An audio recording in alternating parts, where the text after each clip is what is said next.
So what is the issue then? What is the issue for us? Well, the context in which we do our parenting in Australia are the mental health issues that our young people suffer from, which evidence seems to be telling us are getting worse. Have a look at this. This was a survey conducted. 18,000 young people responded, and when we say young people, this is ages 15 to 19, responded to the survey. This is done by Wesley Central Mission, and they do this every year. It's a very reliable survey of youth mental health in Australia. The number 2 concern of young people is their mental health challenges. When asked, what is your most pressing challenge, almost 28% of young people said, my mental health. Only eclipsed by school problems and dealing with school and everything that's a part of this.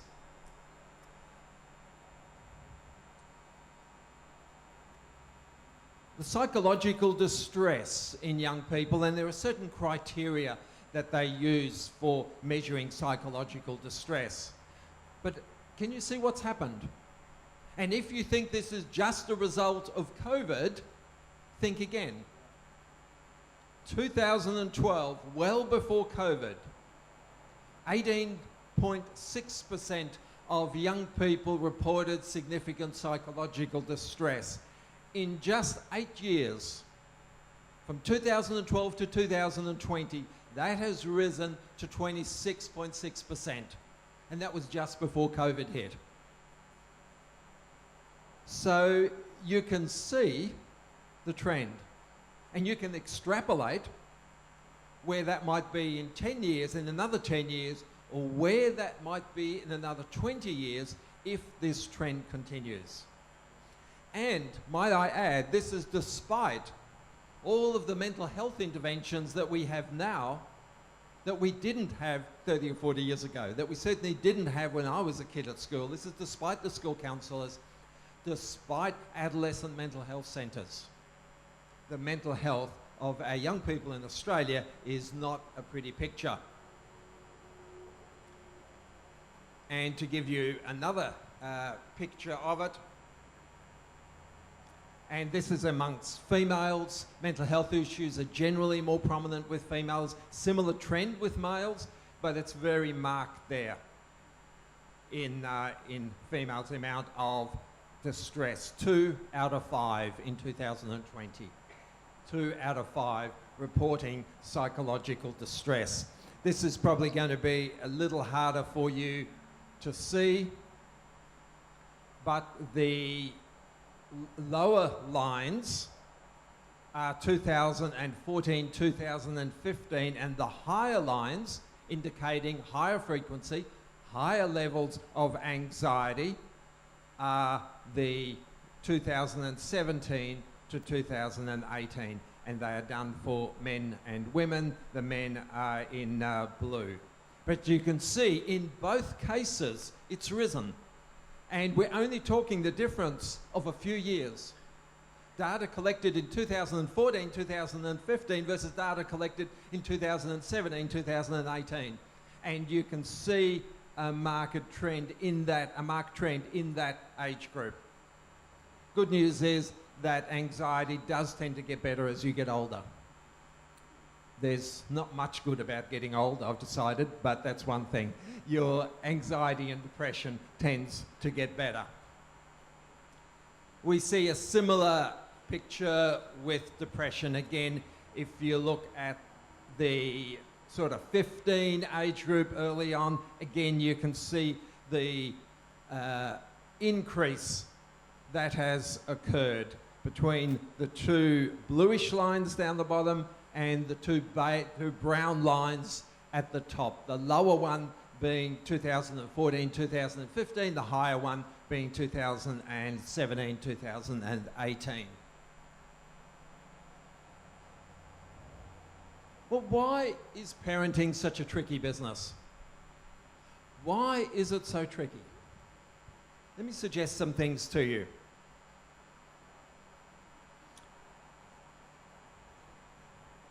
our default mode is to do what our parents did with no consideration of the cultural and societal changes that have occurred since we were children. The way that many of us were parented may have worked in that time, or it may not have, and we've spent years in therapy trying to undo that. But just because it worked 30 years ago does not mean it's going to work today, because society has changed.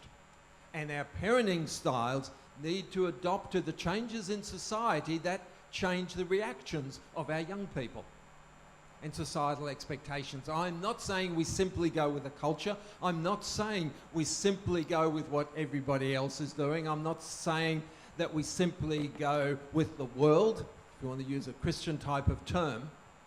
But what I'm saying is we need to be aware of the influences of society, the expectations of our young people, what their needs are now compared to what my needs were when I was a kid. Our kids' reactions push our buttons due to our unresolved stuff. How many of you, as that father was reading out that letter, for the bad language, I apologise for that, how many of you found yourself getting quite annoyed and maybe a bit angry at this very impertinent 15, almost 16-year-old kid? Put your hand up if you went, that is really bad, started getting annoyed. I do when I watch it. Yeah, some of you, just a few of you. The rest of you, yeah. She's rude, she's disrespectful, she's ungrateful, all of those things. And of course we get tired and stressed. So not only do we have a default mode that is to parent in the way that our parents parented, which may not work quite so well anymore, our kids' reactions push our buttons due to our unresolved stuff, the baggage that we bring, and we get tired and stressed. And we've got very heavy competition for our parenting. My father decided when we were kids that a TV was going to be a bad influence. So we grew up without a TV. I don't think we particularly suffered because we didn't have a TV. It's really interesting though that I came home from Avondale and I looked in the lounge room and all the kids had left and I said, Dad, what's this? Yeah. I said, TV? What's that doing? You know? He said, oh, I just watched the ABC News, that's all. We said, yeah, right, okay. But now, it's not TV that we're so worried about, is it, with our kids? It's all the stuff they can access on social media. It's what happens on their phones. I found when I was a school counsellor that bullying didn't stop at 3:15 anymore when the bell rang. That bullying could go 24/7. And the kids would get abusive text messages at 3 in the morning and you say, well, they just need to change their phone number. Well, newsflash, kids don't know how to spell the word confidentiality, let alone do it. So I had a kid who would keep changing her phone number. Within a few days, it was around the school again. Because one of her friends who vowed and declared she wouldn't share it, obviously shared it with somebody who shared it, and yeah, and the unwanted behaviour continued.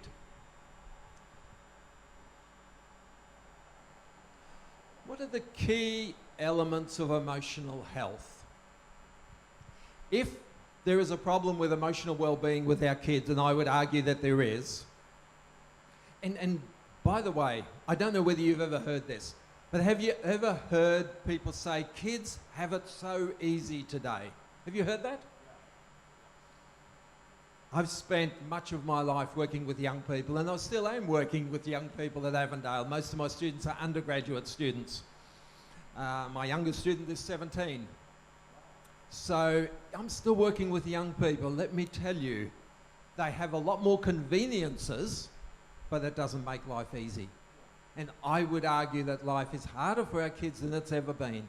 Simply because you have the latest iPhone does not make your life easy. It just means you have a convenience, that's all. But now the choices our kids have to make, the pressures that they are under, the bombardment from so many unhelpful sources is worse than it's ever been. The devil is doing a number on our kids. There is no question about it in my mind. The rubbish that is being fed. Why is it that anorexia nervosa is a reasonably modern disease? Didn't really hear much about anorexia nervosa 60 or 70 years ago. Why? Because girls are bombarded with pictures of what they ought to look like and then become obsessed with that, leading to an eating disorder. What are the key elements of emotional health? Healthy and realistic view of who we are. Being in touch with our emotions. Being able to contain emotions when necessary. And being in touch with the emotions of others. They are the things that define emotional intelligence. Daniel Goleman first wrote his book in 1998 about emotional intelligence and suggested perhaps it was as important as IQ.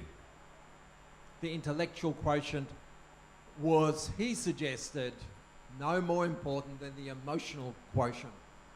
In other words, the emotional intelligence, EQ. What were the messages about emotions in your family? What were you told about emotions? Let me talk to you for a minute. Let's make this just a tad interactive. What were you told about emotions? What emotions were not okay in your family? Yeah? Sorry? Yeah. Sorry? Boys don't cry. How many of you grew up with that? Boys don't cry. Crying is one of the healthiest things that we do, whether we're men or whether we're women. It's been shown to be incredibly healthy. Do you know that when you cry, the tears actually have an anesthetic effect and the emotional pain actually decreases? You can actually measure that. Isn't that incredible? That's good. It actually has an anesthetic effect. It just feels that little bit better. That's why when someone cries for an hour, they feel a little better. That's not just imagined. That's real. Yeah. Because the body has done what the good Lord designed that it should be. It's done a little bit of self-soothing. What other messages did you get about emotions in your family? Yeah, you're going to have to really shout. Yeah, oh, here we go. We have a mic coming your way.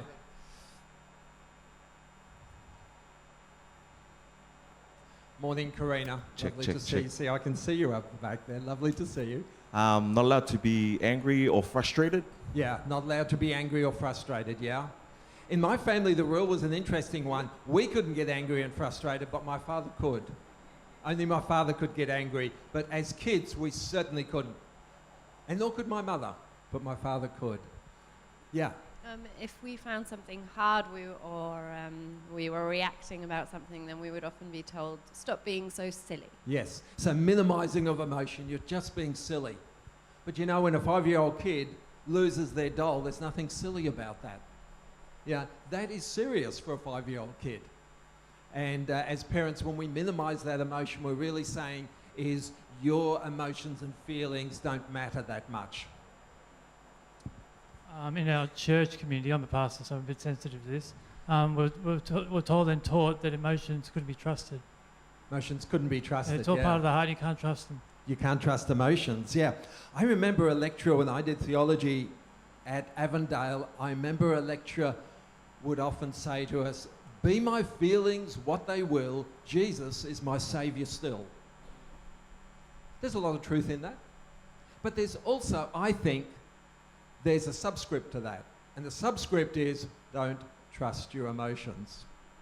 Could I say to you, the emotions don't give you the whole story, but they give you part of the story. They don't give you facts, but they give you a hypothesis worth investigating. Does that make sense? So my feelings are like an alert that says, hey, take notice, think about what's going on. It doesn't give you the truth necessarily. It doesn't certainly give you the whole picture, but it gives you something important. Like if the warning light goes on my car, I could say, oh, that's just a warning light, not a real problem. Yeah, I mean, that's just a light on the dash. you know. I'm sure there's plenty of water in the radiator, in the reservoir thing that tops up the radiator. Yeah, don't worry about it. But if I ignore that temperature light, if I ignore that gauge, what happens? I boil my car, I warp the block, head gasket's gone, all sorts of bad things happen. My daughter did it a few years ago. Ran the car out of water, just ignored the little things that were flashing at her. Can't be that important. So emotions matter, not because they are facts, just because I feel something doesn't make it true, but it also doesn't mean I should ignore it because it's telling me something that I need to take notice of. The basic emotions are fear, anger, sadness, and joy. When you think about it, all the other words we use for emotions can actually be grouped in one of those. How safe are your children? How safe are the children in our church to be able to express those emotions? We're not talking about hurting other people by the expression of emotions. But we are talking about appropriate expression of emotions, which usually is about talking them out rather than acting them out. And maybe this is lesson number one on emotionally intelligent parenting, is that we need to model to our kids and to train our kids to be able to talk about the emotions rather than acting out, rather than us punishing the kid for hitting her brother. Maybe we need to have a chat to them about what's going on inside that you needed to do that, and how can you deal with that feeling that you have differently rather than beating up your brother.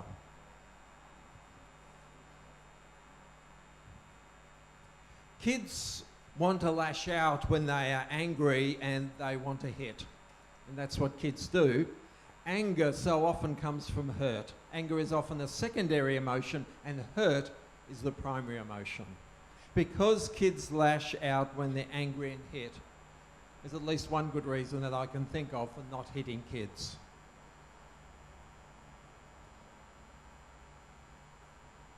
The pain receptors actually produce a healing anesthetic, as I said before.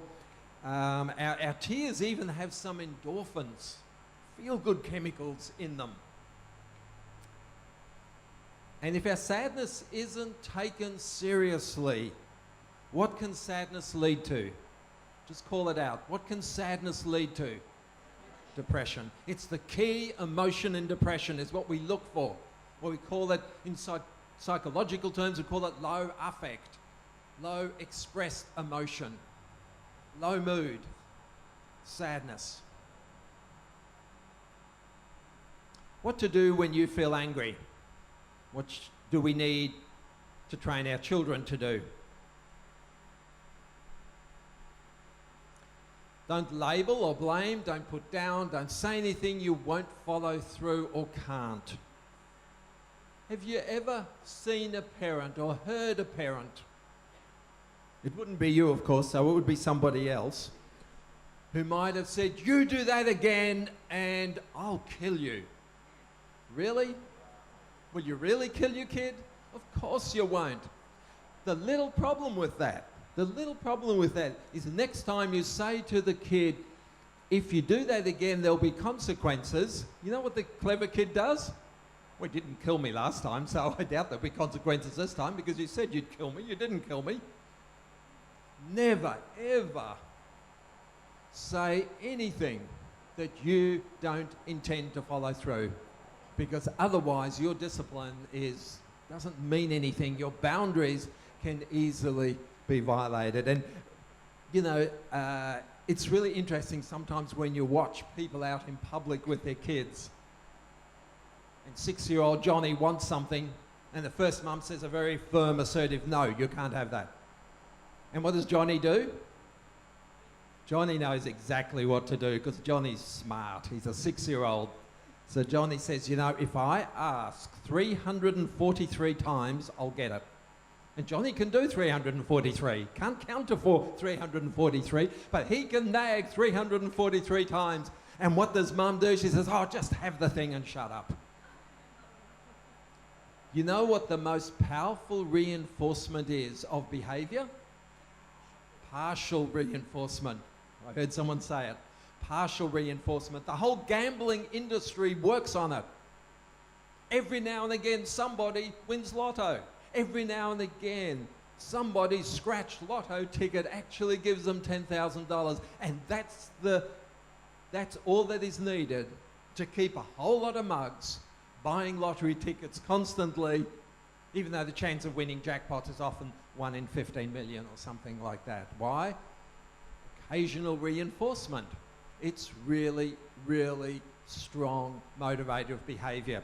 So if you give in to your kid occasionally, that's a better chance that that behaviour is going to grow, because the child knows, I know exactly what I need to do to get what I want.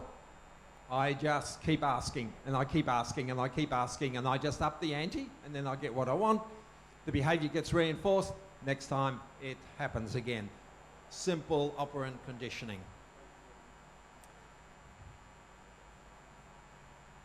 Use I statements about your anger. Never say to the kid, you make me so angry. You make me so angry.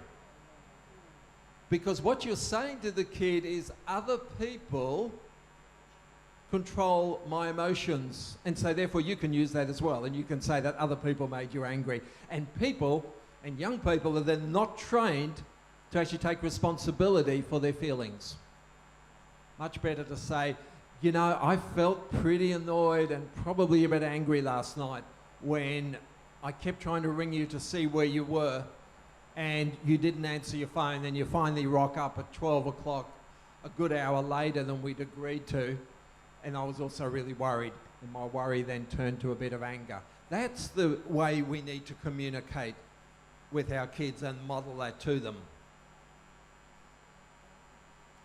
What is it that causes fear in our kids? Well, let me tell you, one of the things, overprotective and overcautious parenting. We have gone from one extreme to the other. When we migrated from Austria, we landed at Roma Street railway station with our crates of stuff from Austria. 1965, we had come out on the Marconi Galileo. It had docked in Melbourne. We had got on the train.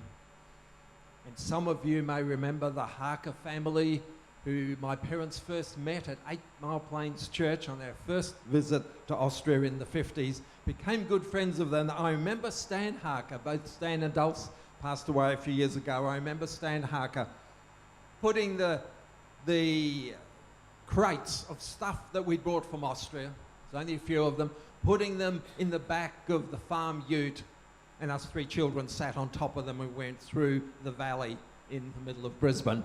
I don't suggest you try that today. So we've gone from that, which was probably quite dangerous. My father would bring us to church in Nambour in the farm ute. And my father wasn't a slow driver, yeah. And we would sit at the back. Well, yeah, if there'd been any accident, probably you wouldn't have a workshop speaker this morning. We've gone from that to now being so paranoid about anything that could possibly happen to our kids. I remember talking at an inner city school, and they asked me to talk about parenting, and I said to the parents there, I said, you know, one of the best things your kids can do is learn to climb trees.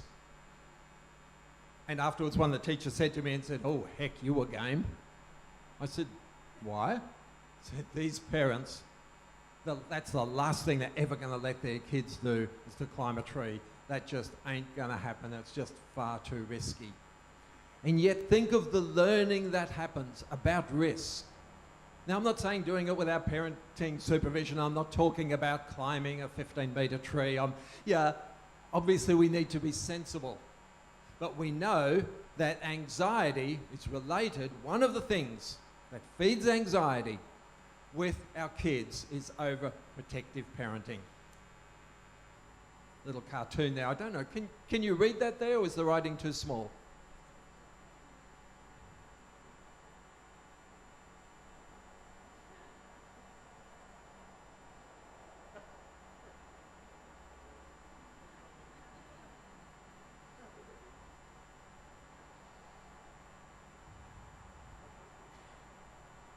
So what are some of the other parental attitudes? If we as parents believe that our job is to keep everybody happy, then we are passing that message on to our kids that they need to keep everybody happy. And I've worked with young people. I've worked, and this is often the thing with girls, but boys sometimes as well, particularly with girls, that they are so worried about keeping all of their friends at school happy. And the 16-year-old is exhausted trying to keep all her friends happy because it's so important for her to know that everybody likes her. And you know what? It's an irrational belief that everybody needs to like me. Where's the evidence that that actually works? Where's the evidence that that is reality? That everybody likes me. Not everybody liked Jesus. Not everybody liked anybody who's made any difference in our world. They were never liked by everybody. And we need to help our kids get accustomed to the fact that they're not going to get everybody's approval, and that is totally okay, and that is totally normal. And not to model to them that we need to keep everybody happy. Baggage from the past, traumatic events that have occurred that we have not dealt with can also produce attitudes that can lead to anxiety and fear in our kids. You know, one of the things that we really need to help our kids with is to learn and to make peace with the fact that the world is unfair. We didn't have a lot of money when we grew up being immigrants. We're fairly typical immigrants. My father was determined to become a farmer, but that never worked all that well. And so if we had cake at home, that was a big deal. That was a really big deal. I remember Mum would cut the cake in exactly 3 pieces. Exactly 3, so that nobody got a bigger piece. Knowing what I do now, I think what Mum should have actually done is actually cut the cake into 3 totally unequal pieces. And when one of us complained, which we would have, she should have simply said to us, "Life's not fair, get used to it." Because this idea that life is fair is the root of so many unhelpful reactions that we have. Think about road rage, for example. That's my belief that people on the road must drive exactly the way that I think they should drive. And if they don't, then I have got to sort them out. And I've got to wind down my window and really let them have it, because it's my job to make everybody drive fairly on the road. But if I accept that, well, life's not fair, so I expect people to cut me off in traffic, we could actually be thankful for the people that cut us off in traffic, to go, another reminder that life is not fair. Good, that's really going to help me. Call that exposure therapy. I am yet again reminded that life is not fair, and if I lower my expectations, then I'm not going to get anywhere near as angry. I might get frustrated a bit.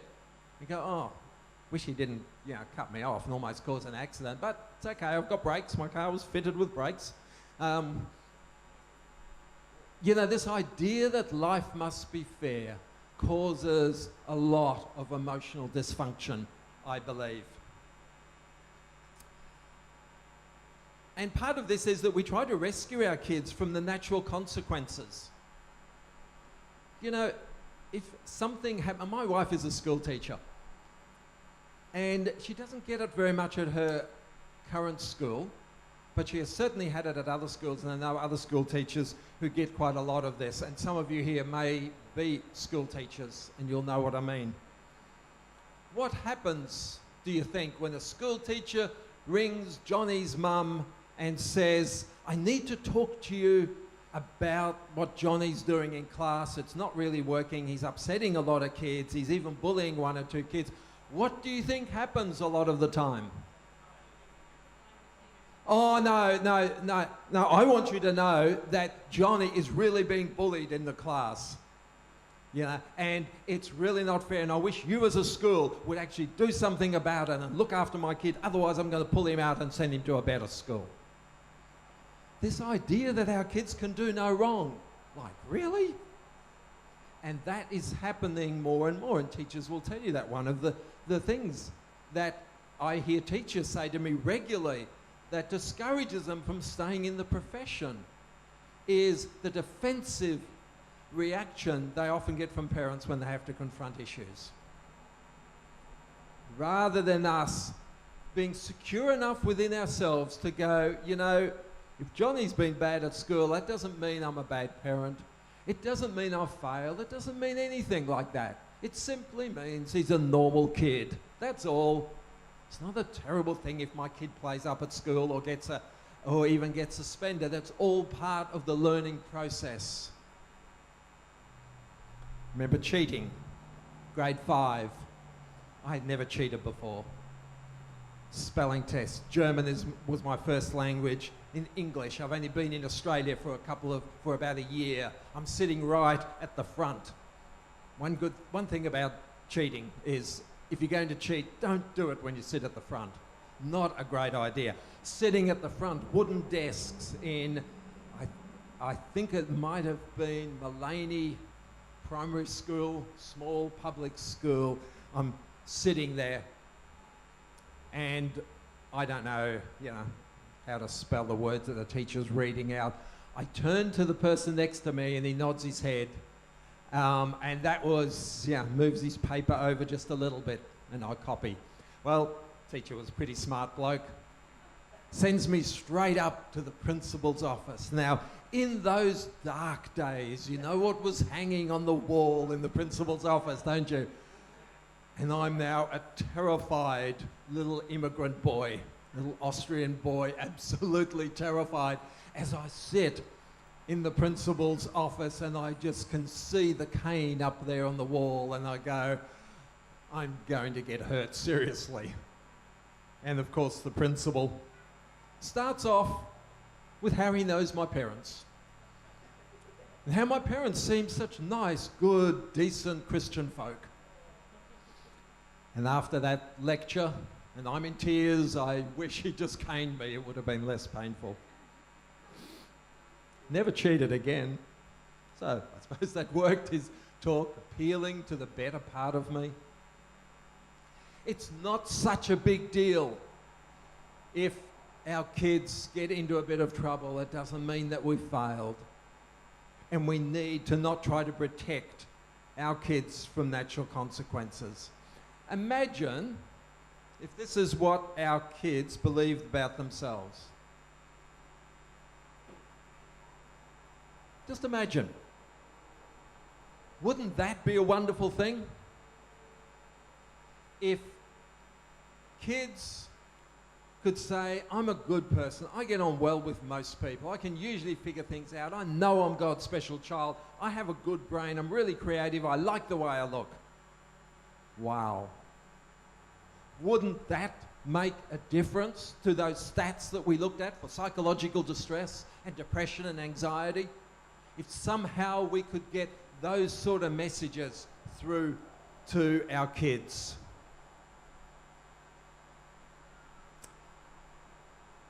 Well, what do we know? What do we know about this? We know that telling kids that they're bad doesn't make them good. We know that. That doesn't work. They know they're bad. And they also believe that they can't be good. So I may as well just be good at being bad. I may as well do it really, really well. We know that everything that has happened to you is actually recorded in your brain. Everything. Now, let me give you a good example of this. Virginia Satir, well-known founder of family therapy, social worker, family therapist. She was called to the room of a girl who had her tonsils removed. Unfortunately, the bleeding hadn't stopped and she continued to bleed and the doctors were puzzled. There was no good reason for her to keep bleeding, so they call in the social worker to see if she has any clues. And Virginia Satir, being the brilliant mind that she was, she says, can you tell me what the doctors were talking about as they were operating on this girl? And they think and they go, oh, they were talking about the previous case they just operated on, and they were talking about how she wasn't going to make it. Virginia Satir said, take her back into theatre, put her under anaesthetic, and this is what I want you to say. I want you to say, this girl's doing really well. She's going to heal in no time at all. Yeah, this operation has been a total success. They said all of those things. They brought her out of anaesthetic and the bleeding stopped. Our unconscious, and I could give you more stories like that, very fascinating stories. Our unconscious is very powerful. Never think your kids aren't listening just because they're watching TV and you're there having a gripe about them to one of their siblings. Don't think that doesn't go in. Be very, very careful. We are, in a sense, we are hypnotists and we don't even know it.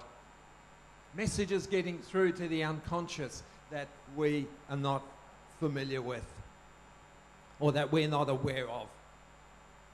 We know that the kids develop resilience. They can weather the storms of life a lot better. And we know that a child's behaviour is part of the dance that the family is involved in. And one of the things that I do, if I am asked to see a 13 or 14-year-old, I want to know not just about the kid's behaviour. What I want to know is what is going on in the family. What's the family dance?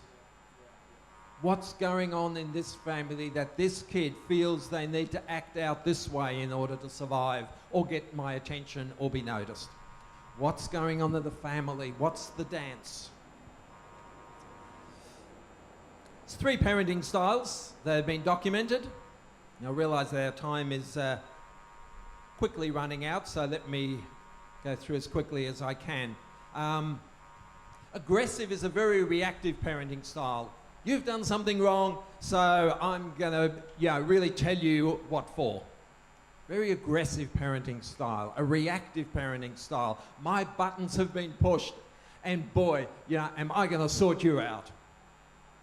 A passive parenting style is where I really don't have the energy to deal with your behaviour, and I know it's not very good, but you know what? I'm just going to let it go.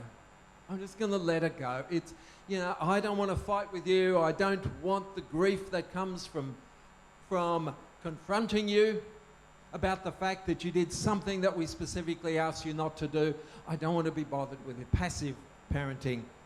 We know authoritarian parenting has a direct link with better outcomes and better psychological functioning.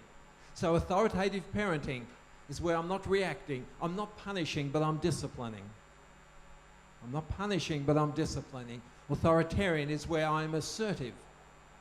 I think about what I'm going to say first. I don't just react or lash out, but there are firm boundaries.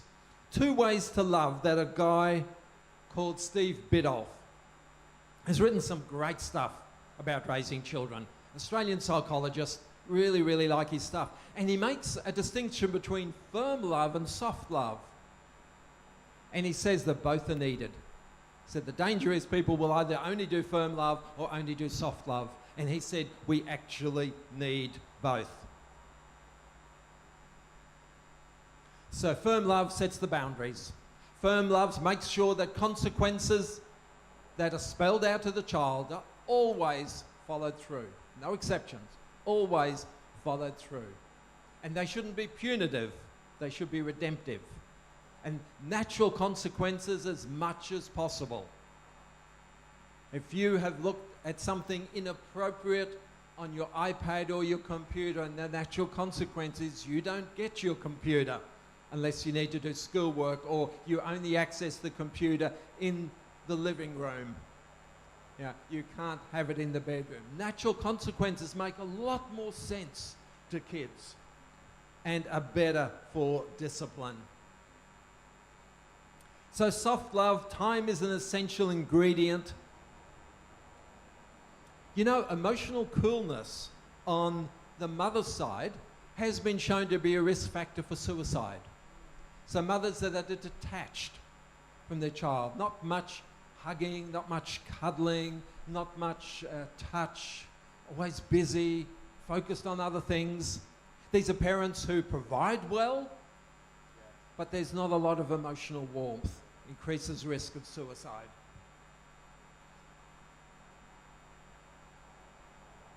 Whether we know how to communicate soft love is determined by our personality and our family of origin.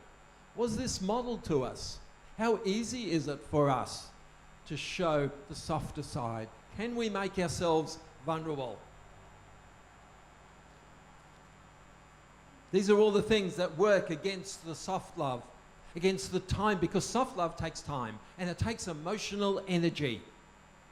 Loving is hard work. Loving is hard work. So these are the things that really work against it.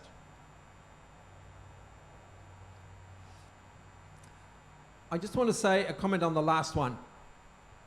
We think the world is really unsafe. I would suggest to you it's probably more safe now than it was when I was a kid.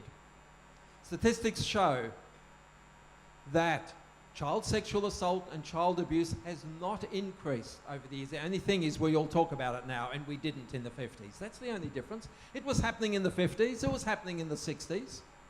And I would say in some ways the world is actually safer in that kind of a way. It's unsafe in other ways, in media influences and so forth. But with that kind of stuff, it's actually safer. We wear seatbelts. We don't put kids in the back of utes anymore and drive 120 kilometres an hour on a single lane road. We don't do that stuff anymore because we know it's not safe. And so as parents, we need to just loosen up a little bit sometimes. What are the characteristics of firm love? Firm love doesn't hit, blame or harm, but it is firm, it has boundaries, and it acts early, before you lose control. Before you lose control, before those chemicals kick in, the fight and flight chemicals, particularly the fight ones with our kids, which is we're going to take them on, we're going to win this battle, I'm going to show you. Yeah, I'm going to teach you a lesson. It doesn't take things personally.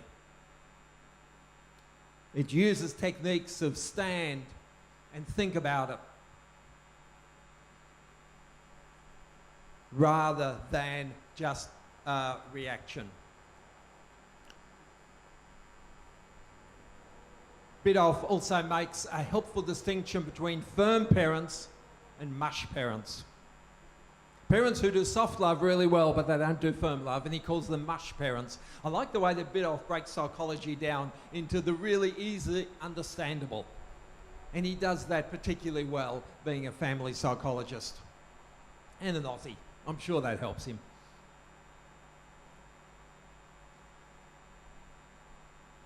Have a read of those. A few of you have asked if you can get a copy of these presentations. I will give them to Paul Goltz as a PDF, and so he will no doubt find a way, being the clever man he is. Where are you, Paul? No, he's run away. Can you guys make sure that this is available for people who would like a copy of it?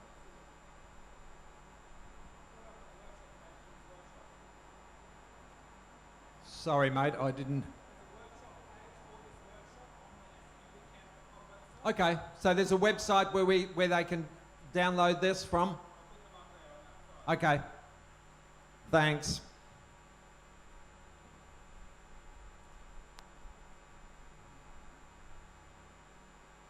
Just a few more things.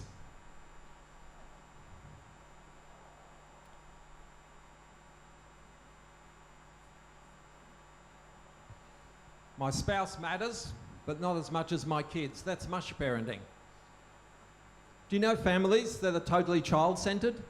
Everything revolves around that. We have some friends who will remain nameless in Adventist circles. But whenever we ask them to hang out with us, we know what they've got to do first. They've got to check with their kids. They've got to check what the kids are doing. My wife and I joke about it now. We go, yeah, they'll have to check with so-and-so to get permission to come and see us. Child-centered families are not healthy families because they give the children the false idea that the world revolves around them. That matched with the natural narcissism of the adolescent years is not a good combination. Our kids need to realise that they're important, but the world doesn't revolve around them because it doesn't revolve around any of us. In contrast, my partner and our marriage are very important. The kids come an equal first. Life is challenging, but fun. Life is easier if kids learn to behave well. As an adult, I am the one in charge. I run this show. So, back to our video. Back to our video where we started this morning. Do you know that 37 million people watched that video? And do you know how people can react to YouTube videos? 500,000 people liked it, thought it was great.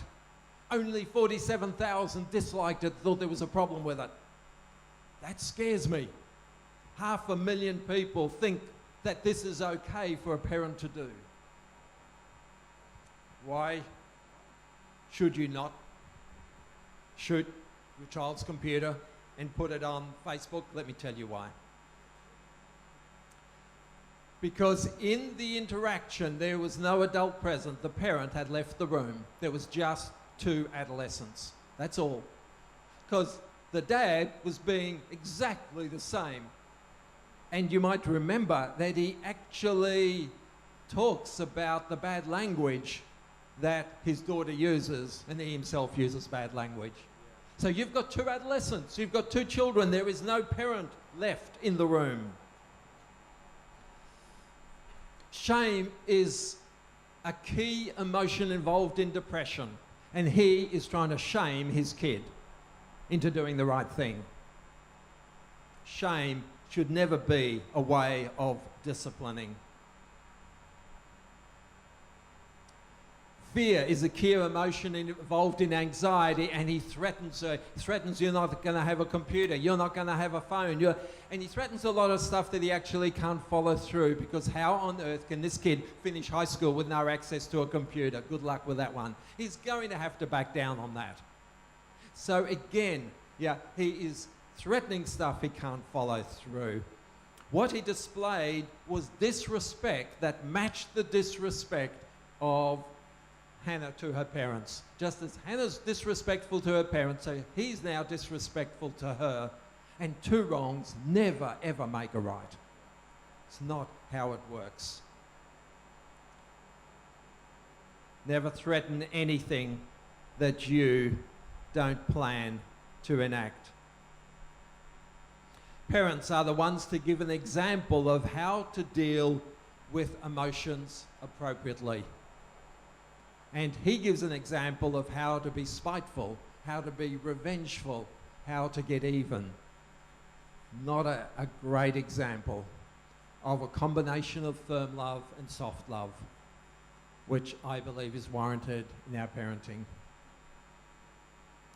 I do want to wish you all the very best in the difficult task of parenting. Some of you here are no doubt involved as grandparents. I'm at the grandparent stage. It's also a fun stage, different way of parenting. Some boundaries, not quite as many, but we watch the parenting of our children, don't we? And we go, oh, don't do that. And we know we can't say too much, and can we say anything at all? And it gets tricky business. I do want to wish you all the very best and much of God's blessing. Do we have any questions? We probably have time for one or two quick questions.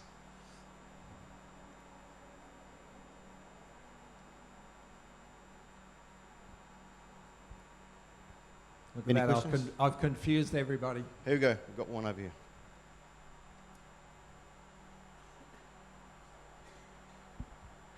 I was just thinking of one of the earlier slides about, I think it was psychological problems now, that it has increased a lot. Do you think that also is because we have more focus on it nowadays than before? No, probably not, because yes, you would say that if you went back to statistics from the 90s, yes. But in 2012, we're already talking a lot about this stuff. So the fact that, what's scary for me is the fact that it's in the recent past that it's increased. If you went, it's increased from the 80s, I would say, okay, have better ways of detecting it. You know, we're doing more research in this area. But substantially, it hasn't changed that much in 10 years. So I think these statistics likely do actually reflect a greater level of distress in our adolescents.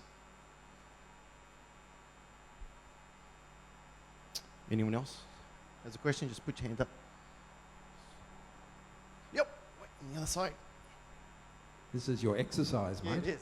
It's good for you. Oh, thank you. I come from a family where conflict was never really, didn't happen in front of us.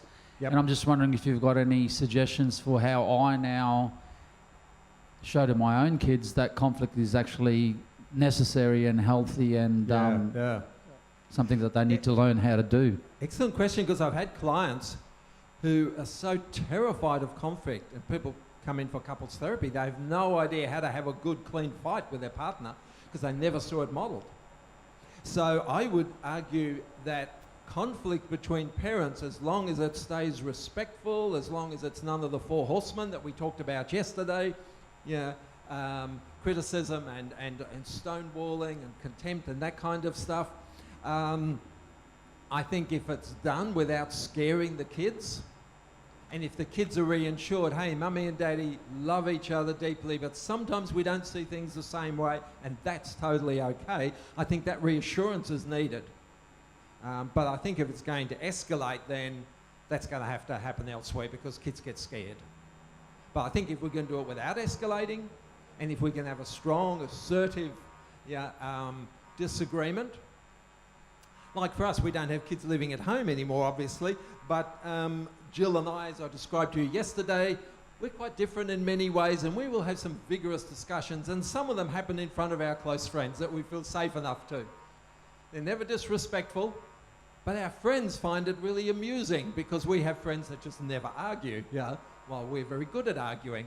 But we feel safe enough with our friends, and we know how to contain it, and we know where the limits are, that we can do some of that even in front of our friends. And I think that's a healthy thing. And they look at our relationship and go, well, okay, these guys do it a little bit differently than we do, and that's totally okay as well. You know, we're both strong and stubborn and willful, so, yeah. Do we have a third one? Just one more? No? All right. Well, looks like I really enjoyed that, Paul. That was good. How many of us really enjoyed that Paul's presentation this morning? Fantastic. Thank you so much. And once again, if you want his PowerPoint slide, come and see Paul or myself. So thank you so much. Really appreciate that, Paul. Ta-ta.